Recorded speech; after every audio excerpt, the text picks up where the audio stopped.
Good evening. Welcome to the Crown Hill Journey. I'm Christina Apt, and we are ready to read tonight, and we will be in the second book of Crown Hill, which belongs to Edward Randall, who's a prominent Buffalo attorney who owns Crown Hill, which is our home, as his summer home. He and his wife, Maria, and their two daughters spend every summer in Eden, which is a rural town about 25 miles south of Buffalo. And so what we know to date quickly is that the house in the 1880s was owned by a couple named Mary and Owen Southwick. Mary was found hanged in a shed out behind the house at Crown Hill. We found out last night that the town doctor declared her hanging a suicide, while the town believes that Owen Southwick murdered his wife and hung her himself. So we don't know what's true or what isn't. What we do know is that Mary died violently, and it inextricably wounded her spirit, and so she cannot pass from this world. Her spirit can no longer pass from this world to the next, if you believe in those things. And because of that, Mary lingers within the house, within Crown Hill. Crown Hill is the narrator of this book. The house is the narrator. And at the end of Mary's book, which was the first book, one chapter, the house tells Mary that it will help her, it will protect her and help her do anything it can to help her find a way to pass. What we've learned so far with Edward and Maria is that Edward is still in the city. He's coming to be with the girls, but Maria and her daughters are already there. They meet a young neighbor girl who stops by, Rose, who has some type of a spiritual encounter at Crown Hill while she's there. Maria is furious, scared, doesn't want any part of it, feels like Crown Hill is a sanctuary for their family. Edward has been involved in the world of spiritualism with a direct voice medium named Emily French. They even have a seance room in their city home where he and Emily French do seances. So tonight we are going to continue learning more about Edward and Maria and how they operate as a family with their daughters, and what's going to happen next if Crown Hill and Mary can continue to reach out to Edward and Maria, or if Maria will stop that from happening. That was pretty much where we were last night. Know that at the end of each chapter I will pause slightly. We'll read chapter 4 and 5 tonight because they are short. I will pause slightly at the end of each chapter because at the end of each chapter the house comes in. So the voice of the house will be there, and I will pause slightly so you know that. And the other thing is, I'm going to beg your forgiveness before we start tonight. There is going to be a gentleman who speaks, he is English, and he will speak with an English accent. It's probably going to sound pretty Irish tonight. It's something I'm going to have to learn more deeply. Fortunately, he only has a few lines in these first 2 chapters, so please, I beg your indulgence in knowing that I will not be good at that. I hope, too, that the sound is better tonight. It seemed like we were out of sync, so I believe we've taken care of that issue, and we're using a mic tonight as well. So here we go. I'm going to have a quick sip. No wine tonight. Tonight's some Baileys. It's Saturday. We're celebrating. So a quick sip of Baileys. And Crown Hill, A Novel of Love, Life in the Afterlife, Book 2, Edward, Chapters 4 and 5. Turn on the flashlight. Sorry, I have to have a flashlight here to read, and it was on, and it went off, so hang on a second, everybody. I've got to get my flashlight back, or I'm too blind to read. Sorry. Turn on the flashlight. There we go. Flashlight on. Yes, thank you. Okay, everybody's a comedian tonight. All right. Chapter 4. The telephone's high-pitched ring echoed through the cavernous Waldorf Astoria penthouse. As the hotel butler moved to answer the telephone, the suite's current occupant, Sir Arthur Conan Doyle, drew his leather-winged chair closer to the oversized marble fireplace set against the far living-room wall. Settling down to read, the esteemed novelist kicked off his comfy leather slippers in a resolute attempt to warm his always cold feet. Sir Arthur had made the trip to New York from his home in Sussex, England, as part of a North American speaking tour on spiritualism. While in Manhattan, he also planned to attend the Society of American Magicians annual banquet with his friend, Harry Houdini. The Sherlock Holmes author became fascinated with the subject of spirits and fairies in the late 1890s and ultimately penned a number of magazine articles on the subject. With his elegant stature, his heartfelt good nature, and his passionate belief in the spirit world, Sir Conan Doyle soon evolved into an in-demand speaker on the topic, traveling around the world to share his considered perspective. This current speaking tour fully evidenced the accomplished author's popularity, as his original 3-day lecture, scheduled at Carnegie Hall, had quickly expanded to 7 appearances to accommodate the many clamoring to attend. In between his lectures, Sir Arthur luxuriated in the world-class amenities of his hotel suite, working his way through a collection of recently published books on spiritualism whose titles intrigued him. At the moment, Sir Arthur was deeply immersed in a tome written by an American acquaintance, Edward Randall. The book was titled The Dead Have Never Died. While the two men had not met in person, they corresponded regularly on the topic of spiritualism, connected through their mutual friendship with Houdini. It was Sir Arthur's intent to meet Edward during his ongoing speaking tour, which included an appearance at the Hotel Lafayette in Randall's hometown of Buffalo, New York. Reading the man's book before meeting him was essential to Sir Conan Doyle. "Excuse me, sir. A Mr. Edward Randall is on the phone asking to speak to you," the butler formally announced. "He said that he is returning your call." Here comes the English. "Thank you, Robert. I'll speak to Mr. Randall in my room." The Waldorf Astoria's penthouse provided guests with telephones in the main living area as well as in the bedrooms. It was a standard of luxury unknown in any hotel in the world. Closing the bedroom door behind him, Sir Arthur lowered himself into the overstuffed chair positioned next to the antique nightstand along the bed. He lifted the receiver from the ornate French phone and offered a hearty greeting. "Edward, old chap, jolly good to finally speak in person." Edward responded in kind and apologized for allowing a day to lapse before returning the noted author's phone call. From that point, the two easily worked their way through the required social pleasantries, until Sir Arthur redirected the conversation.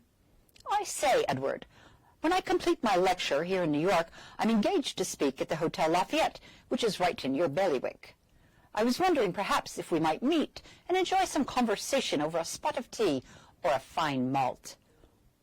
Edward was relieved to hear the renowned author's invitation and replied without hesitation. "Sir Arthur, it's so good of you to ask, and actually I was wondering the same thing, only I was hoping that your schedule might permit you a few days at Crown Hill, our family's summer home. We are not terribly far from Buffalo, and my wife and daughters would be thrilled to meet the famous creator of Sherlock Holmes. Additionally, the extended time might allow us to engage in discussions of a spiritual nature." "A quite right idea, Edward," Conan Doyle responded enthusiastically. "Actually, after my Buffalo lecture appearance, I have time set aside to travel to the Spiritualist Assembly at Lilydale, which I understand is located not too far outside the city. No doubt I can accommodate a visit to Crown Hill in that time as well. It would seem, old chap, that our great minds think alike." "Agreed, Sir Arthur. Our summer home is located in a quaint rural town named Eden. Conveniently, it is located on a direct path between Buffalo and Lilydale. So make your plans accordingly and know that you are welcome to stay with us at Crown Hill as long as you please."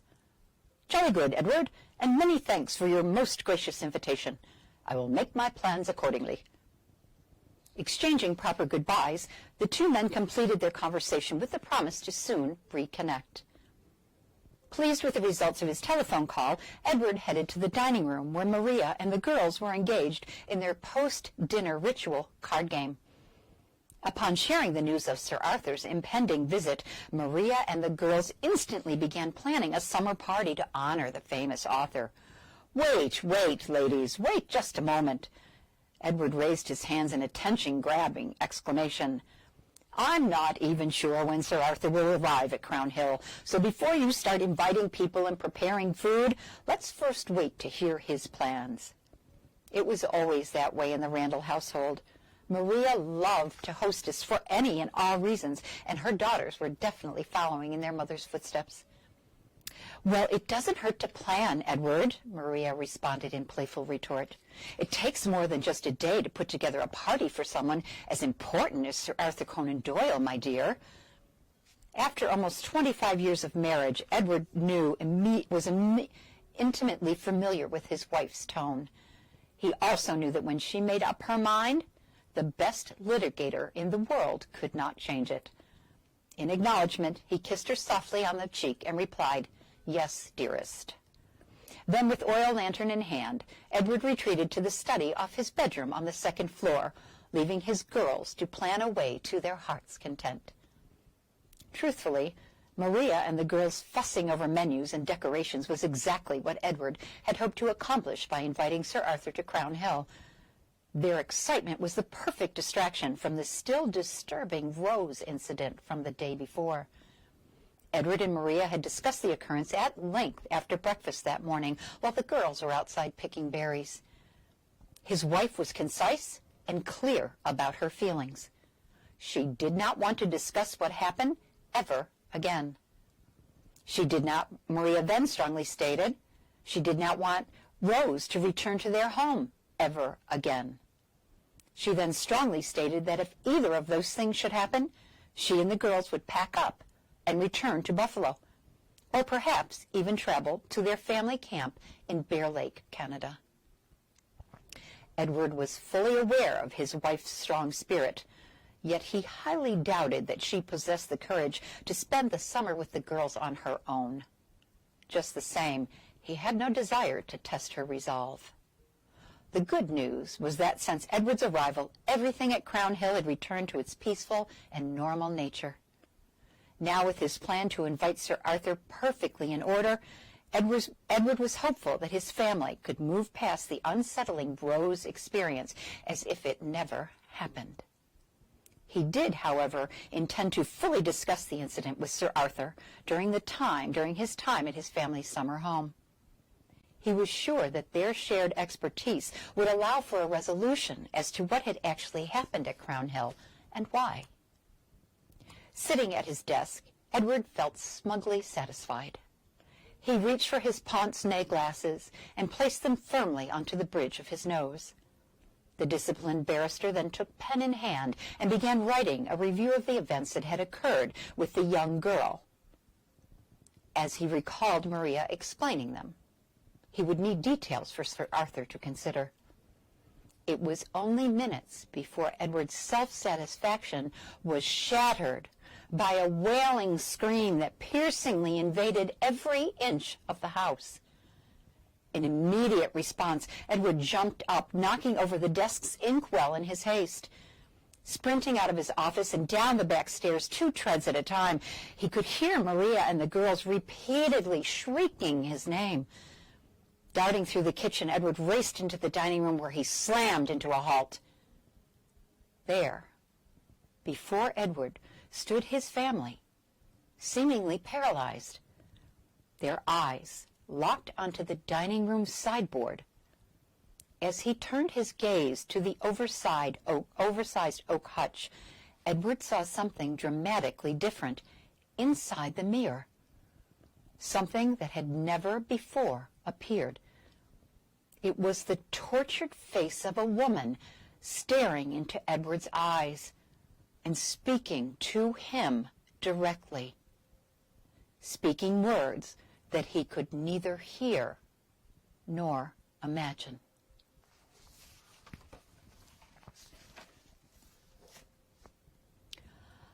I was devastated by Mary's actions in appearing to Rose.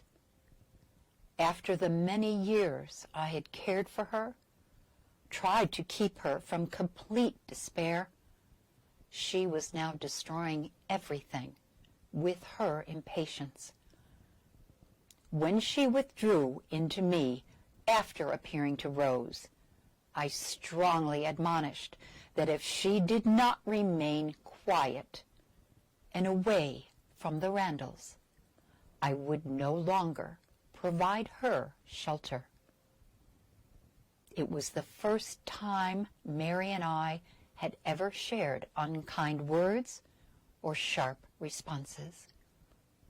no longer shelter me, house? Mary lashed back. You may believe that you can banish me, but in truth, you can only make me feel unwelcome.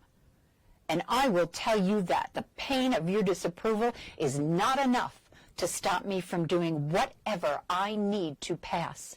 Not now, not any longer. Mary's rough-edged anger was hurtful, an emotion so unknown to me. Anger. I had only witnessed it as she had lashed out at others.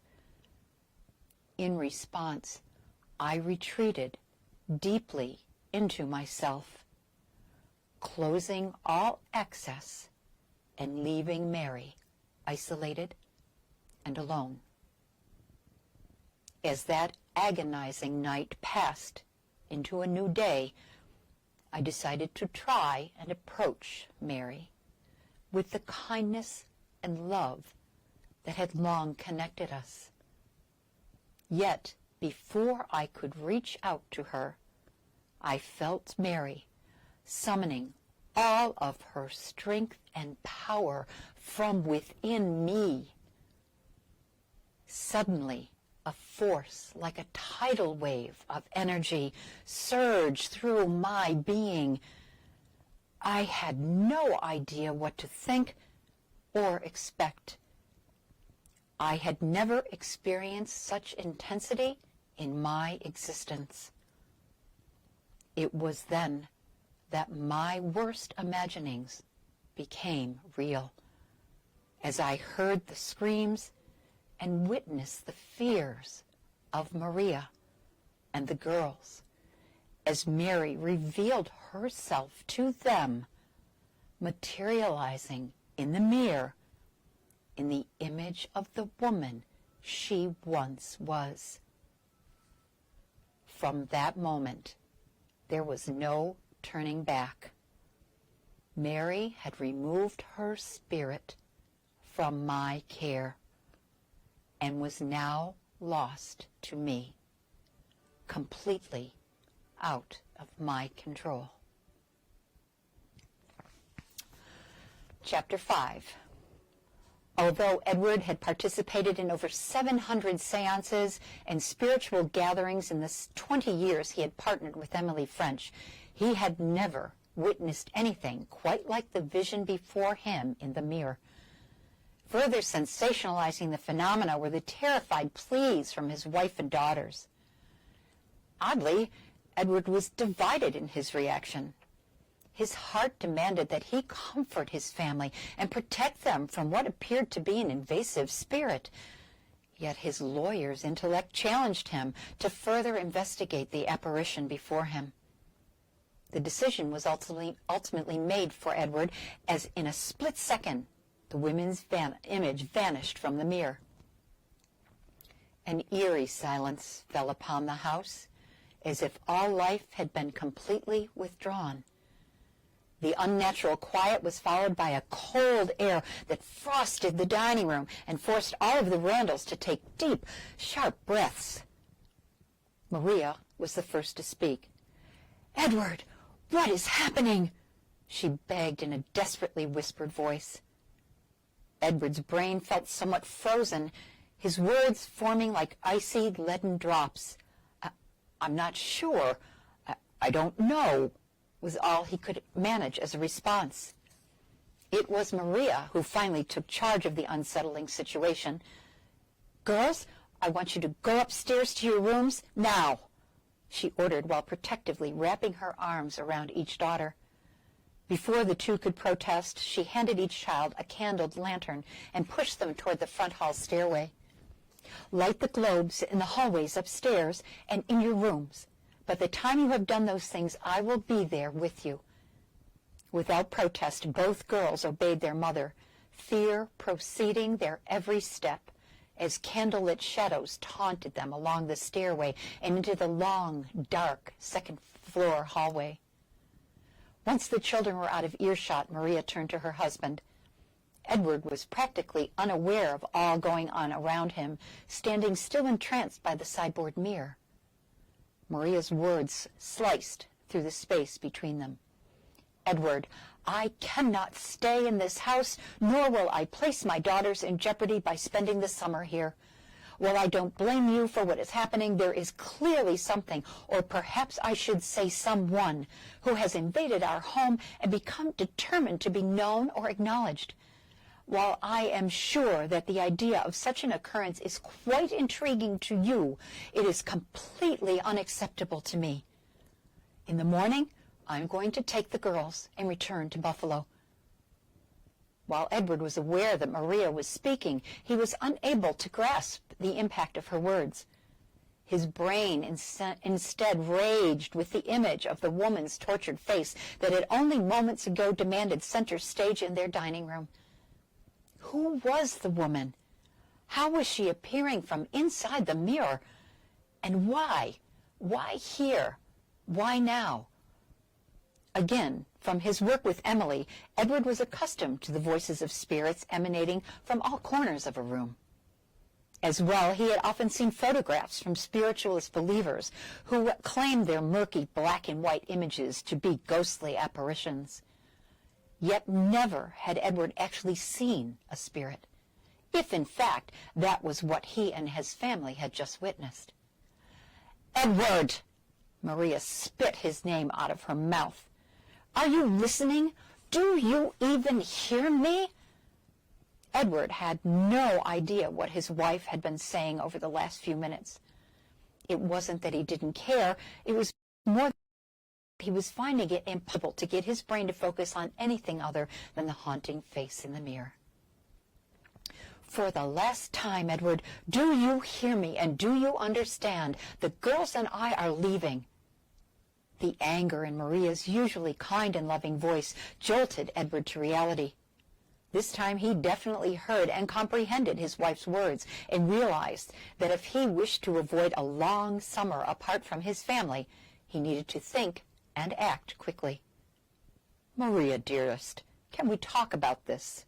Let's at least try and find some common ground, some solution other than you and the girls leaving. Common ground? Solution? Maria's words felt like tacks riveting across his body. I'll tell you what the only solution would be. We need to sell Crown Hill, walk away from whatever it is that has transformed our lovely summer home into this house of terror. Otherwise, there is no solution. No matter what happens, I will never again be able to walk into this house, sit in this dining room, or rest in my bedroom without concern of something unnatural or frightening about to occur. Edward did not doubt his wife's words, nor could he misinterpret her body language or misconstrue the look in her eyes. If he indeed wanted his family to continue their treasured summer holidays, it would seem such escapes could only happen in another place, far away from Crown Hill. My darling, Edward approached with outstretched arms and embraced his delicately beautiful wife. As he protectively caressed her, Edward set about detailing a meticulous defense of all that had happened in the past 24 hours. I completely understand how you feel, and I don't blame you for wanting to leave Crown Hill, never again to return. But, my dearest, can you allow the minor incidents of the last 2 days to override the enjoyment and special memories we have experienced in so many summers here? Edward could feel his words working their magic. His strokes across his wife's back were further soothing her fears, causing them to ebb and flow away. Edward was sure that if he could find just the right combination of words, Maria would be open to other possibilities than departure. What Edward did not anticipate was the strength of his daughter's emotional counter-defense. Mother, please! Virginia called out from the stairway landing. Marion can't stop crying, and we are both scared. We lit all the globes, but the shadows look like that awful face in the mirror, and it's terribly frightening. Please, please come upstairs now. The girl's words returned the icy chill into Maria's veins. Her back stiffened as she pushed herself away from Edward's warming embrace. I'm sorry, Edward. I know how much you love Crown Hill. And I, too, have loved every summer we have spent here as a family. But whatever is happening here now, it is just too much. And with that, Maria went to her daughters, leaving Edward alone in the darkened dining room, leaving him to wonder how his life had changed so abruptly and why. I was stunned by Mary's power, by what seemed to be her complete betrayal of our friendship. All that we had shared over the years, everything we had planned and agreed to following the Randalls' arrival. Mary's appearance in the mirror was beyond any haunting she had ever undertaken. Not only did it damage Maria and the girls, it depleted all of the spiritual strength she possessed. It was full fury that allowed Mary's spirit to materialize. The culmination of years of anger and frustration over Owen's abuse and at being trapped on this earth with no means of deliverance to a place of eternal peace. Yet it was the irrational passion of Mary's fury that most astounded me. Even now, I struggle to describe the emotions that filled my being after her cruel haunting of the Randall family. Intense fear emanated from Maria and the girls. Focused curiosity and shock poured from Edward. It was all so unnatural for this loving family to experience such distress within my care. What compounded Mary's disastrous haunting further was the angry exchange between Edward and Maria following her disappearance from the mirror. Their discordant words slashed painful gaps in the core of my being. In a matter of minutes, not only had I lost Mary, I was losing the family who had so lovingly restored me in so many ways. And all I could do was helplessly observe. So, the plot thickens. Wow, there's so many of you. Thank you all for joining tonight. I don't look at the list because it distracts me, and I'm trying so hard to read well to you. I will practice my English accent. Richard Lambert, I see you there. Maybe you can coach me. I don't know how to do an English accent. I can do Irish all day, but not English. Tomorrow night, I'm not sure if we do 2 chapters or 1. I haven't looked at it. We only do two chapters when they're short. If it's a longer chapter, we just do 1. But it's going to get good. It's going to get very interesting, and I hope you enjoyed the arrival of Sir Arthur Conan Doyle. That is all very true. He was at the house. He spent time there. He and Edward Randall were associates in World of Spiritualism, and Harry Houdini was a common friend. So it's kind of fun that all these things happened in this house that I lived in for 20 years, and now I get to share with you. I hope you are enjoying the house as the narrator of the end. At the end of each chapter, the house was and will always be in my life a real essence of a being, and protected me and took care of me. And this story, I believe, I did what the Randalls did. I restored this house after it had been a commune for 17 years, and I firmly believe that the house then gave me this story to tell. So, thank you so much for joining me. We've probably been a half an hour, which is about what we do. Please have a wonderful rest of your Saturday night. Stay safe, stay well, wash, drink water, get outside if you can. And cheers tonight to Bailey's. I'll see you tomorrow night at 7:30. Enjoy the Crown Hill Journey.